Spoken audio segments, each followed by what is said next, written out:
Hello friends, मैं हूं सन्मय प्रकाश और आपका स्वागत है सरकारी जॉब न्यूज़ में। कई महत्वपूर्ण टॉपिक हैं। एआई डिप्लोमेट पहली बार नियुक्त हुआ है। तुर्की ने किस देश के साथ व्यापार पर रोक लगा दी है पूरी तरीके से। पश्चिम एशिया धीरे धीरे गर्माता जा रहा है, यानी मिडिल ईस्ट। और भी कई टॉपिक है, कई महत्वपूर्ण मुद्दे हैं, उन सब पर बात करेंगे आपके एग्जामिनेशंस के लिए। तो शुरू करते हैं और पहला क्वेश्चन लेते हैं। उससे पहले आपको इन्फॉर्म कर दूं कि आरपीएफ, एसआई और कांस्टेबल का बैच शुरू हो चुका है मात्र 150 रुपये में। बस 2 दिन बचे हैं, उसके बाद प्राइस डबल होने वाला है। फिर उसके बाद मतलब अभी 150 है, फिर 300 हो जाएगा, फिर 600 हो जाएगा। तो अगर आपने या आपके जानने वालों ने ये कोर्स परचेज नहीं किया है तो बताइए और ख़ुद परचेज कर सकते हैं मात्र 150 रुपये में। देखिए तो कि कैसी पढ़ाई चल रही है। हर विषय के अलग अलग एक्सपर्ट हैं जो कि पूरी पढ़ाई करवा रहे हैं, आपकी तैयारी करवा रहे हैं, डाउट सेशन वगैरह वगैरह, मतलब सब कुछ पूरी तैयारी के साथ करवाई जा रही है। और चैट के ज़रिए आप बातचीत भी कर सकते हैं, फैकल्टी के साथ बातचीत कर सकते हैं। ओके, तो ये एक बेहतरीन मौका है। अगर आपने अब तक ये परचेज नहीं किया है तो ज़रूर कीजिए। कहाँ पर मिलेगा ये? सरकारी जॉब न्यूज़ जो ऐप है वहाँ पर, या तो इस वीडियो के डिस्क्रिप्शन में ऐप का लिंक है, वहाँ जाइए, क्लिक कीजिए, या आप गूगल प्ले पर सर्च कर सकते हैं सरकारी जॉब न्यूज़, या फिर सर्च करिए सन्मय प्रकाश और आपको वो सरकारी जॉब न्यूज़ का ऐप आ जाएगा। डाउनलोड कीजिए, देखिए कैसी पढ़ाई चल रही है। वहाँ डेमो क्लासेस भी हैं और अभी तो यूट्यूब और ऐप दोनों पे क्लासेस शुरू हो चुके हैं। कुछ दिनों के बाद, बस 2 दिन के बाद वो यूट्यूब पे क्लासेस बंद हो जाएंगे और सिर्फ जिन लोगों ने परचेज किया है ऐप में वही लोग वो देख पाएंगे पूरा कोर्स। ठीक है, मुझे उम्मीद है आप या आपके जानने वाले ज़रूर ये परचेज करेंगे मात्र 150 रुपये में। मतलब इससे सस्ता और इतना बढ़िया फैकल्टी आपको शायद ही कहीं पर मिले। ठीक है, चलिए अब शुरू करते हैं। महत्वपूर्ण क्वेश्चन लेते हैं। दुनिया में पहली बार किस देश ने आर्टिफिशियल इंटेलिजेंस डिप्लोमेट यानी एआई राजनयिक नियुक्त किया है? इसका आंसर क्या होगा? इसका आंसर है यूक्रेन। यूक्रेन ने नियुक्त किया है और ये रहा न्यूज़। इस न्यूज़ ने मतलब पूरी दुनिया में चर्चा का विषय बना दिया। और ये है आर्टिफिशियल इंटेलिजेंस के जरिए बताने वाली यानी एआई डिप्लोमेट। ठीक है, कृत्रिम बुद्धिमत्ता राजनयिक कही है इनको। इसके बारे में और डिटेल बात करते हैं एक और क्वेश्चन के जरिए। क्वेश्चन ये होगा कि दुनिया के पहले एआई राजनयिक का नाम बताएं जो कि यूक्रेन का प्रतिनिधित्व करेंगी, रिप्रेजेंटेशन करेंगे। आंसर का विक्टोरिया शी। क्या नाम है? विक्टोरिया शी नाम है उनका। और न्यूज़ देख रहे हैं इंडियन एक्सप्रेस में और दुनिया के अलग अलग अखबारों में भी खूब प्रकाशित किया गया है विक्टोरिया शी। ओके, तो ये एआई जनरेटेड प्रवक्ता है, कंप्यूटरीकृत प्रणाली है। एआई का मतलब क्या होता है? कृत्रिम बुद्धिमत्ता यानी आर्टिफिशियल इंटेलिजेंस। ठीक है, तो इसके बारे में और बताते हैं। उससे पहले मैप के ज़रिए देख लेते हैं, मैप को देख लेते हैं। तो ये रहा अपना प्यारा भारत और अब चलते हैं यूरोप की ओर। ठीक है, यूरोप की ओर नहीं, पहले आप देख लीजिए, चूँकि युद्ध चल रहा है रूस और यूक्रेन के बीच में। पहले ये तो रहा रशिया और इसके पड़ोस में ये है यूक्रेन। यूक्रेन यूरोप के किस तरफ स्थित है? तो पूर्वी यूरोप में स्थित है ये यूक्रेन। और रूस के बाद सबसे बड़ा यूरोपीय देश है ये। ठीक है, इसकी सीमा कहाँ कहाँ किस किस से लगती है तो हम देखेंगे, इधर बेलारूस है, इधर रशिया है। ओके, इसके अलावा यहाँ पर हो गया पोलैंड, हो गया इधर। ओके, इसके अलावा रोमानिया है, हंगरी, मालदोवा, इन सब से इसकी सीमा लगती है। राजधानी है कीव। करेंसी है यहाँ की यूक्रेनी ह्य्वनिया। प्रेसिडेंट है यहाँ के वोलोदिमीर जेलेंस्की। ठीक है, अब आते हैं विक्टोरिया शी पर, यानी एआई जनरेटेड जो डिप्लोमेट है वो। ये आप वीडियो देख रहे हैं, ये बोल रही हैं। ये दरअसल एआई जनरेटेड प्रवक्ता है, यानी मतलब डिप्लोमेट के तौर पर इसको दर्जा दिया गया है। और इसका काम होगा कि जो विदेश मंत्रालय ने बयान लिखा है उसको पढ़ देना, उसको बोल देना अपने बेहतरीन तरीके से, और लगे कि एक महिला ये बात बोल रही है, बयान देने के लिए किया जा रहा है। ठीक है, तो यूक्रेन के विदेश मंत्रालय ने ये कहा है कि इतिहास में पहली बार अपने बयान पढ़ने के लिए विक्टोरिया शी नामक एक डिजिटल प्रवक्ता का उपयोग वो देश करेगा। ये खुद जनरेट नहीं करेगी अपना बयान, लेकिन विदेश मंत्रालय के द्वारा जो लिखा हुआ कंटेंट है उसके द्वारा ये किया जाएगा। और विक्टोरिया शी के हर बयान के पास एक क्यूआर कोड भी लगा रहेगा ताकि स्कैन करके आधिकारिक वेबसाइट पे इसका टेक्स्ट वर्जन वो पढ़ा जा सके। ठीक है, तो ये देख रहे हैं आप, गहरे रंग के सूट में ये दिख रही हैं और अपना परिचय दे रही हैं वो कि वो डिजिटल पर्सन है विक्टोरिया शी के रूप में। ये प्रवक्ता बोलते समय अपना सिर, हाथ वगैरह ये सब हिलाती हैं। और दिलचस्प बात ये है कि जो आवाज़ है ना, वो लहजा है, वो यूक्रेनी एक सिंगर है और वहाँ की टीवी सेलिब्रिटी है रोजाली नेम्ब्रो, तो उस पर ये आधारित है, उसी पर आधारित। ओके, तो अब ये पहला कदम उठाया पूरी दुनिया में यूक्रेन ने। अभी देखिए क्या होता है, जो विदेश मंत्रालय में जो प्रवक्ता का काम होता है वो बहुत ही महत्वपूर्ण काम होता है। जैसे भारत में ही विदेश मंत्रालय की ब्रीफिंग होती है। ब्रीफिंग मतलब पत्रकारों से मिलते हैं और सवालों के जवाब देते हैं, हर सप्ताह एक दिन तय है। तो उसमें क्या होता है कि विदेश मंत्रालय वो पहले से सब कुछ तैयार रखता है कि क्या क्या घटनाएं हैं, क्या क्या सवाल हो सकते हैं, उन सब पर पूरे नोट्स तैयार रहते हैं कि हमें ये सवाल एक्सपेक्टेड है। ज़्यादा भी सवाल एक्सपेक्टेड किया जाता है कि ये चीज़ें हो सकती हैं। उसके बाद फिर जो प्रवक्ता होते हैं वो बैठते हैं और फिर सवाल जब पत्रकार पूछते हैं तो उसका जवाब उनके पास पहले से मौजूद होता है। ठीक है, अभी हम लोग देख रहे हैं कि केवल ये पढ़ रही हैं AI डिप्लोमेट, लेकिन आने वाले वक्त में हम लोग देखेंगे बहुत जल्दी, कुछ सालों में ही, कि वहाँ पर कोई मतलब पर्सन प्रवक्ता के तौर पर नहीं बैठा होगा। प्रवक्ता के तौर पर जानकारी, जो भी सवाल पत्रकार पूछेंगे वो जानकारी AI जनरेटेड वो डिप्लोमेट या फिर वो जो स्पोक्स पर्सन है वो देगा। कैसे देगा? देखिए, अभी आप जानते होंगे ओपन AI का चैट GPT बहुत ही क्रांतिकारी ये आर्टिफिशियल इंटेलिजेंस की एक वेबसाइट है, टूल है। क्या है? Chat GPT।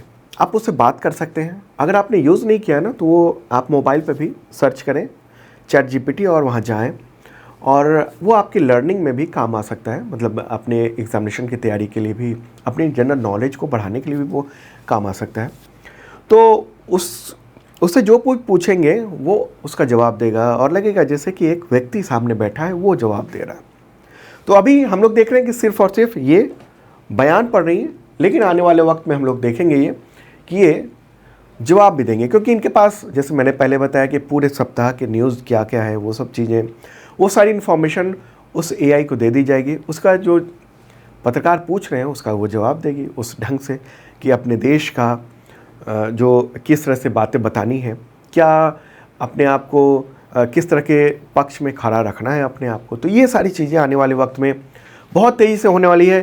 AI जो जनरेटर ये डिप्लोमेसी है, ये बहुत तेज़ी से बढ़ने वाला। तो AI की काफ़ी चर्चा हो गई।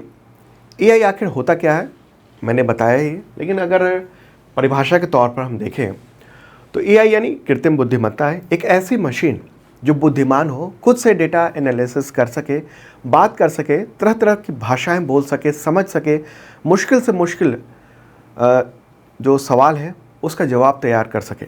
ठीक है, वो ओपन AI का जो चैट GPT है वो AI का बहुत बड़ा उदाहरण है। ठीक है, तो ये एक महत्वपूर्ण बात थी जो आपने जाना। ओके, चलिए अब आगे बढ़ते हैं, अगला क्वेश्चन लेते हैं। महत्वपूर्ण क्वेश्चन है ये भी। क्वेश्चन होगा, गजा में बिगड़ते हुए मानवीय संकट का हवाला देकर तुर्की ने किस देश के साथ सभी तरह के व्यापार पर रोक लगा दी है?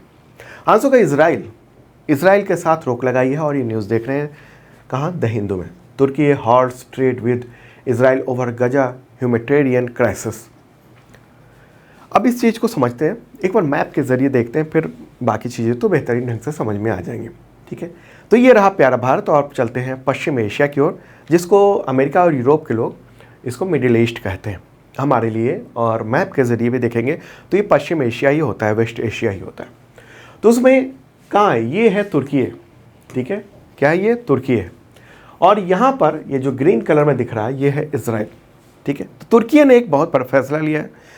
तुर्की की राजधानी क्या है? तुर्की की राजधानी है अंकारा। ठीक है, एक बार मैं यहाँ दिखा दूँ। राष्ट्रपति हैं रेसेप तैयब एर्दोआन। मुद्रा है यहाँ की तुर्की लीरा। आबादी तुर्की की कितनी है? वो है 8.53 करोड़। और इसके पड़ोसी देशों की बात करेंगे तो कौन कौन है पड़ोसी देश में? इधर हो गया ग्रीस। क्या हो गया? ग्रीस हो गया। इधर जॉर्जिया हो गया एक तरफ, ओके, बुल्गारिया हो गया, आर्मेनिया हो गया, इधर ईरान हो गया, इराक हो गया, और ये हो गया सीरिया। ठीक है, इसके पड़ोसी देश हो गए। किस समुद्र के करीब है? तो इधर हो गया मेडिटेरियन सी यानी भूमध्य सागर, और ये हो गया ब्लैक सी यानी काला सागर। ठीक है, ये तो होगी बात। अब बात करते हैं इजराइल की। इजराइल को भी देख लेते हैं मैप के ज़रिए। हाँ, तो यहाँ पर है इजराइल। ओके, इजराइल के प्राइम मिनिस्टर कौन है? Benjamin Netanyahu. वहाँ की मुद्रा है न्यू शेकेल। ठीक है, रेड कलर में जो देख रहे हैं वो है इजराइल, और जो ग्रीन कलर में देख रहे हैं दो हिस्सा, ये है फिलिस्तीन। ठीक है, यूनाइटेड नेशंस में इसको देश का दर्जा नहीं है। हम भले ही देश कहते हैं लेकिन यूनाइटेड नेशंस में देश का दर्जा नहीं है। यूएन में केवल ऑब्जर्वर स्टेट के रूप में दर्जा दिया गया है। किसको? फिलिस्तीन को। फिलिस्तीन की राजधानी है यरूशलेम, और इजराइल भी कहता है कि उसकी राजधानी यरूशलेम है। ठीक है, फिलिस्तीन का जो प्रशासनिक केंद्र है वो रमल्ला में है। ये देश दो हिस्से में है, एक है वेस्ट बैंक इसको कहते हैं, और इसको गजा स्ट्रिप कहते हैं। यहाँ के राष्ट्रपति है महमूद अब्बास। ठीक है, यहाँ पर मुद्रा कई सारी चलती है। इजिप्शियन पाउंड भी चलता है, इजरायली न्यू शेकेल भी चलता है, जॉर्डियन दिनार भी चलता है। कहाँ पर? तो फिलिस्तीन में। ठीक है, तो इजराइल और हमास के बीच में युद्ध चल रहा है। ओके, गजा, ये गजा पट्टी कहते हैं, गजा स्ट्रिप कहते हैं, या गजा भी कह दीजिए। तो हुआ ये था कि 7 अक्टूबर 2023 को ये युद्ध शुरू हुआ था। यहाँ से हमला कर दिया था इजराइल पर, और उसके बाद फिर इजराइल ने जो हमला किया हमास पर, और पूरा गजा जो है ना वो तबाह हो चुका है।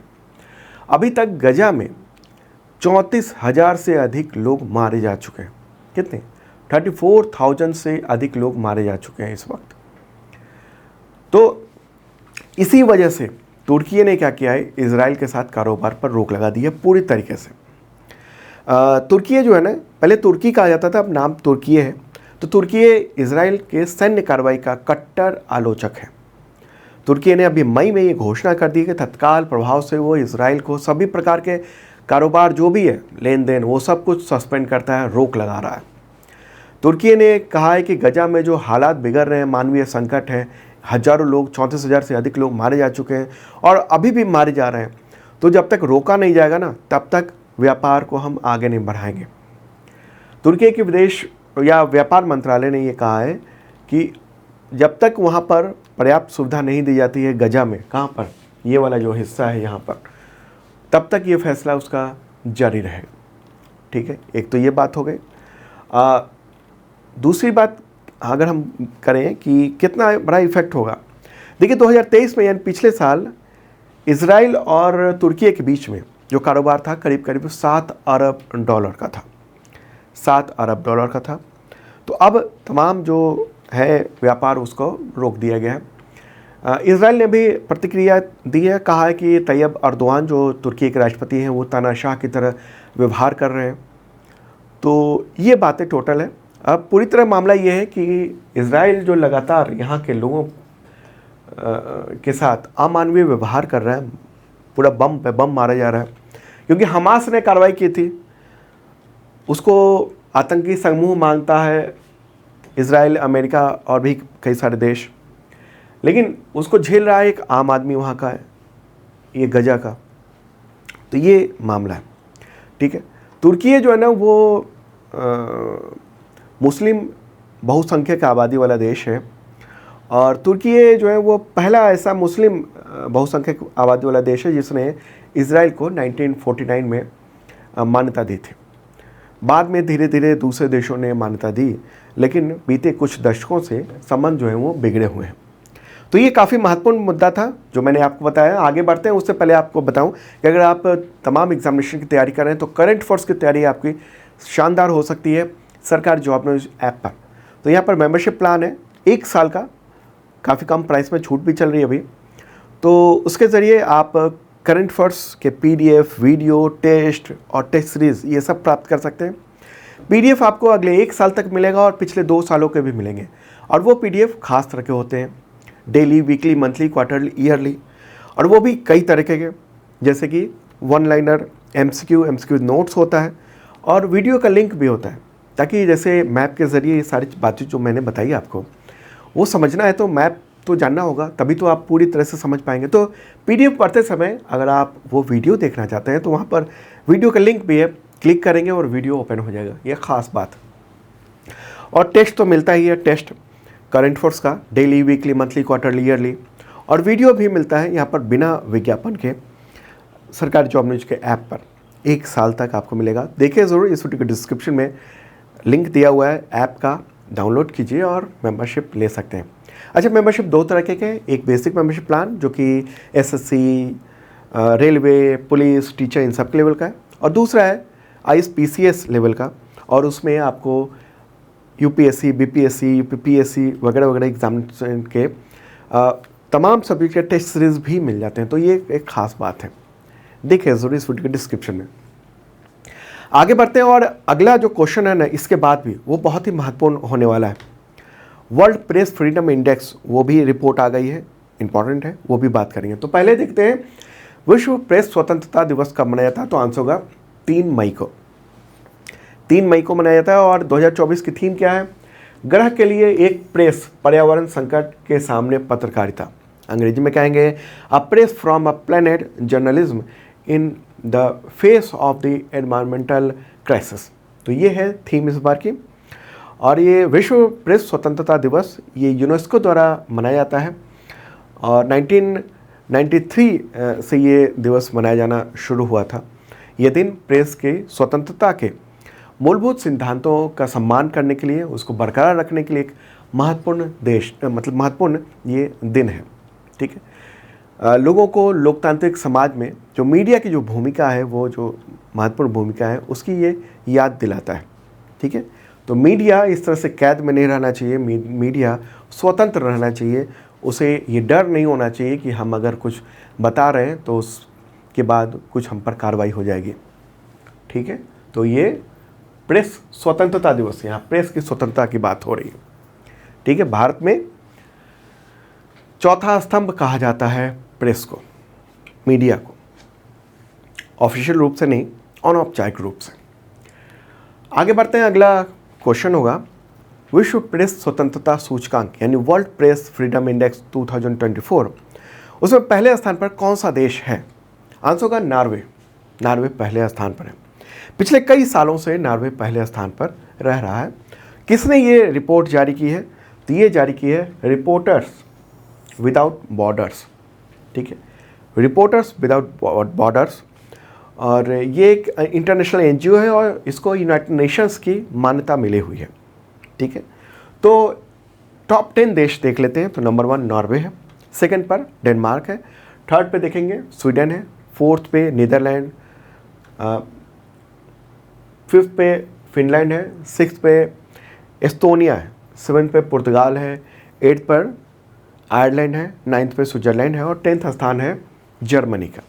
ठीक है, अगर प्रभावशाली देशों की स्थिति देखेंगे तो देखिए अमेरिका 55 रैंक है उसका यूनाइटेड किंगडम देख रहे हैं कि 23 रैंक है, फ्रांस 21 है, जर्मनी तो मैंने बताया ही 10, रूस का 162 है, सऊदी अरब 166 है, ऑस्ट्रेलिया 39 है। ठीक है, क्लियर होगी बात। अब आगे बढ़ते हैं, अगला क्वेश्चन लेते हैं। विश्व प्रेस स्वतंत्रता सूचकांक यानी वर्ल्ड प्रेस फ्रीडम इंडेक्स 2024 में भारत की रैंकिंग क्या है? आंसर को 159, काफ़ी खराब स्थिति है। क्या है? 159। और न्यूज़ देख रहे हैं द हिंदू में, India press freedom score falls, मतलब स्कोर जो है ना वो गिरा है, से रिपोर्टर्स सैन फ्रंटियर्स। ये इसको अगर हम दूसरे शब्दों में कहें, इसको रिपोर्टर्स विदाउट बॉर्डर्स भी कहा जाता है। ठीक है, हालांकि एक और बात बताऊं मैं, पिछले साल 2023 में जो रैंकिंग थी ना वो 161 थी। क्या थी? 161 थी। अभी क्या है? 159 है। इसके बावजूद कहा जा रहा है कि फॉल हुआ है, मतलब गिरावट हुई है, स्कोर में गिरावट हुई। मतलब कुछ देशों ने जो है उसकी स्थिति और ख़राब हुई है, इसलिए भारत ने 2 पायदान ग्रोथ किया। अब ये मैप देखिए आप, ये है रिपोर्टर्स विदाउट बॉर्डर्स यानी वर्ल्ड प्रेस फ्रीडम इंडेक्स जो है ना, और उसके द्वारा ये जारी किया गया। उसमें जो डार्क कलर के जो भी देश देख रहे हैं वहाँ पर प्रेस की स्वतंत्रता की स्थिति खराब है, हालत अच्छी नहीं है। और जो हल्के कलर दिख रहे हैं वहाँ बताया जाता है कि प्रेस की स्वतंत्रता की स्थिति अच्छी है। तो किसने जारी किया ये? तो रिपोर्टर्स विदाउट बॉर्डर्स ने। इसको ग्लोबल मीडिया वॉचडॉग भी कहा जाता है। इंटरनेशनल एनजीओ है जिसका स्वघोषित उद्देश्य है कि मीडिया की स्वतंत्रता की रक्षा करना, उसके बारे में बातें करना, मुख्यालय इसका है कहाँ पर, वो है पेरिस में, और संयुक्त राष्ट्र के साथ इसको सलाहकार का दर्जा प्राप्त है, संयुक्त राष्ट्र में एडवाइज़र का दर्जा प्राप्त है। ठीक है, तो ये न्यूज़ देख रहे हैं आप द हिंदू में, और सॉरी, तो इसमें ये कह रहा है कि वर्ल्ड प्रेस फ्रीडम इंडेक्स, उसमें जो इंडिया को स्कोर मिला था वो पिछले साल 36.62 था, ओके स्कोर, और अभी ये स्कोर घटकर 31.28 पर आ गया है। ये है मामला। अब किस आधार पर तय किया जाता है इंडिकेटर? इंडिकेटर्स क्या हैं? तो इंडिकेटर्स ये सब हैं, पॉलिटिकल, इकोनॉमिक, लेजिस्लेटिव, सोशल और सिक्योरिटी। इन सब चीज़ों को देख के एनालिसिस किया जाता है। अगर हम पड़ोसी देशों की बात करेंगे तो उसकी रैंकिंग क्या है? भारत की रैंकिंग तो आपने देख ली, भारत की रैंकिंग क्या है? भारत की रैंकिंग है 159, लेकिन स्कोर जो है ना, स्कोर नहीं पूछा जाता है, स्कोर तो कम हुआ है। अगर हम देखेंगे पड़ोसी देशों की, तो चाइना का स्थान है 172, ये अभी का आंकड़ा है और ये पिछले साल का आंकड़ा है। चीन का 172, नेपाल का 74 है, मतलब भारत से बेहतर है। अब बांग्लादेश का 165 है, खराब हालत है। म्यांमार का 171 है, भूटान का 174 है, श्रीलंका का 150 है, पाकिस्तान का देख रहे हैं हम लोग कि 152 है, अफगानिस्तान ये 178 है। तो ये सब तो पड़ोसी जो देश हैं उन सब की हमने ये बात कर ली। ठीक है, तो किस इंडिकेटर में क्या स्थिति है, पोजीशन क्या है, ये काफ़ी महत्वपूर्ण मुद्दा है।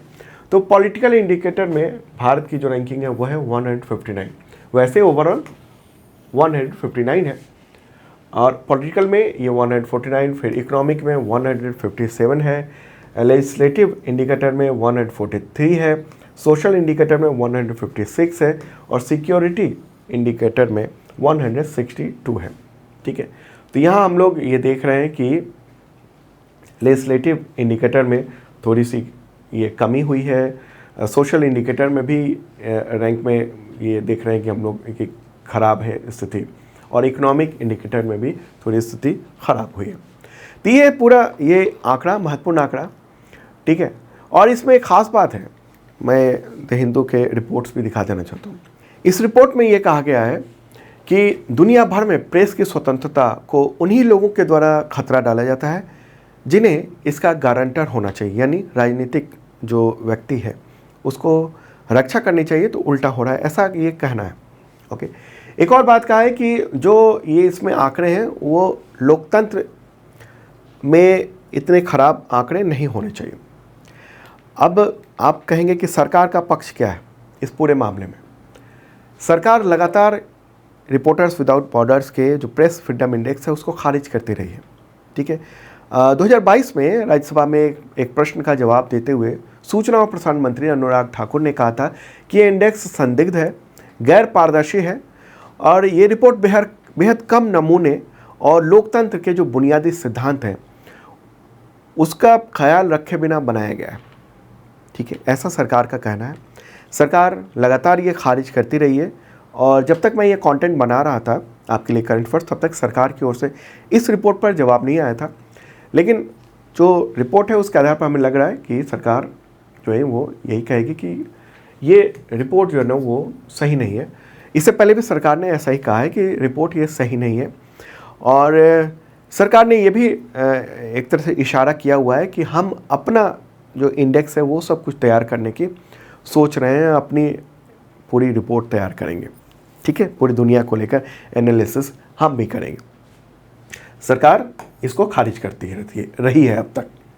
चलिए आगे बढ़ते हैं, अगला क्वेश्चन लेते हैं, महत्वपूर्ण क्वेश्चन। देखिए ये सब थोड़ा डिटेल बताना जरूरी था, इंपॉर्टेंट क्वेश्चन था, इसलिए कंसेप्ट क्लियर होना चाहिए ताकि आपको दोबारा पढ़ना ना पड़े। मेरी यही कोशिश होती है कि आपने एक बार वीडियो देख लिया तो आपके दिमाग में सेट हो जाना चाहिए ये सारी चीज़ें, अब आप उसको बार बार रटें नहीं। ठीक है, अगला क्वेश्चन, एक महत्वपूर्ण व्यक्ति, उनका निधन हुआ है, नाम है अतुल कुमार अंजान। तो अतुल कुमार अंजान का निधन हो गया 3 मई को 2024 में। तो वो किस वामपंथी राजनीतिक दल के राष्ट्रीय सचिव थे? आंसर को भारतीय कम्युनिस्ट पार्टी यानी सीपीआई के वो राष्ट्रीय सचिव रह चुके थे, और अखिल भारतीय किसान सभा के महासचिव भी थे, सेक्रेटरी जनरल भी थे, कैंसर से जूझ रहे थे, छात्र जीवन में वो लगातार 4 बार लखनऊ यूनिवर्सिटी के अध्यक्ष रह चुके थे, ठीक है, वहाँ के छात्र संघ के। राजनीतिक जीवन में वो भारतीय कम्युनिस्ट पार्टी यानी सीपीआई के सीनियर लीडर के तौर पर थे। 2014 में उन्होंने लोकसभा चुनाव भी लड़ा था। प्रखर प्रवक्ता के रूप में उनको जाना जाता है, ठीक है। सीपीआई की बात कर रहे हैं, उसके सेक्रेटरी जनरल कौन है जो चीफ पद पर, तो है डी राजा। ये रहा फोटोग्राफ अतुल कुमार अंजान का।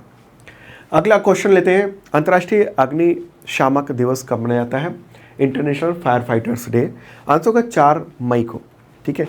ये दिवस जो है उन फायर फाइटर्स को सम्मान देने के लिए जिन्होंने अपनी ड्यूटी के दौरान अपनी जान गंवाई, और जो लोग भी जान की परवाह किए बिना आग को बुझा रहे हैं और लोगों की जान बचा रहे हैं, उनके लिए समर्पित है।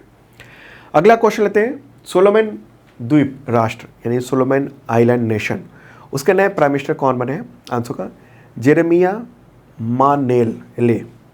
जेरेमिया मानेले, ठीक है। तो ये न्यूज़ देख रहे हैं आप। सोलोमन आइलैंड जो देश है, ये वहाँ के पहले विदेश मंत्री रह चुके हैं। तो पिछले महीने ही गुप्त मतदान के दौरान सांसदों ने उनको चुना था और अब वो प्राइम मिनिस्टर के तौर पर बन गए हैं, ठीक है।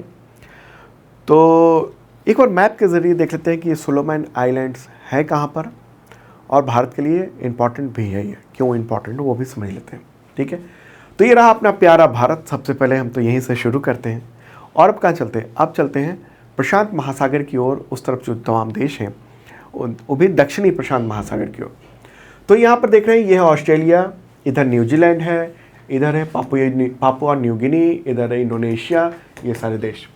और पापुआ न्यू गिनी के पास में ही यहाँ पर है सोलोमन आइलैंड, और सोलोमन सी भी है, समुद्र भी है, सोलोमन समुद्र सागर का ही है। और यहाँ छोटे छोटे जो द्वीप हैं ये है सोलोमन आइलैंड्स, ठीक है। पिछले साल प्राइम मिनिस्टर नरेंद्र मोदी ने इन तमाम यहाँ के जो छोटे छोटे देश हैं उन सब के साथ एक सम्मेलन भी किया था।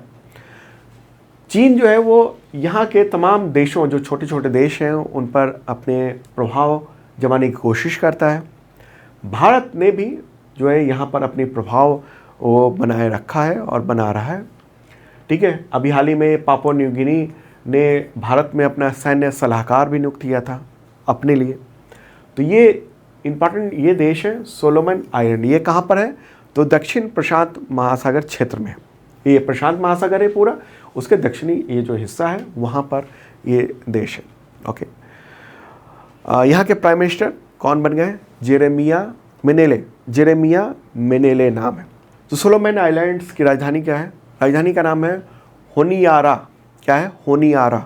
करेंसी है यहाँ की सोलोमन द्वीप डॉलर, सोलोमन आइलैंड डॉलर, ठीक है। जनसंख्या लगभग 7.25 लाख के आसपास है। आगे बढ़ते हैं, अगला क्वेश्चन लेते हैं। मुझे लगता है पूरी बात आप समझ चुके होंगे मैप के ज़रिए। नेक्स्ट क्वेश्चन लेते हैं, प्लेबैक सिंगर उमा रामानन, उनका निधन हो गया 1 मई 2024 को। तो इनमें से किस भाषा में वो गाती थी या किस भाषा की चर्चित गायिका थी? आंसर होगा तमिल, ठीक है, तमिल। 72 ईयर की थी और काफ़ी चर्चित ये शास्त्रीय गायक थी। 35 वर्षों में उन्होंने 6000 से अधिक कार्यक्रमों में हिस्सा लिया था प्रोग्राम में, ओके। अगला क्वेश्चन लेते हैं, छत्तीसगढ़ के वन कार्यकर्ता को गोल्ड मैन पर्यावरण पुरस्कार 2024 के लिए चुना गया है, तो उनका नाम बताएं। क्या नाम है उनका? आलोक शुक्ला। क्या नाम है? आलोक शुक्ला। तो उनको ये पुरस्कार 29 अप्रैल को मिला है अमेरिका के सैन फ्रांसिस्को में आयोजित एक कार्यक्रम के दौरान। वो छत्तीसगढ़ बचाओ आंदोलन के संयोजक हैं और हसदेव अरण्य बचाओ संघर्ष समिति उसके संस्थापक हैं, ठीक है। हसदेव एक जंगल है, वहाँ पर कटाई चल रही है कोयला खदान के लिए, तो उसके लिए जो आंदोलन चल रहा है उस संघर्ष समिति के संयोजक भी हैं। छत्तीसगढ़ से ही हैं, 45 ईयर के हैं। और ये जो अवार्ड है ना, इसके लिए टोटल 7 लोगों को चुना गया दुनिया भर में, जिसमें से ये भारत के हैं आलोक शुक्ला, ठीक है।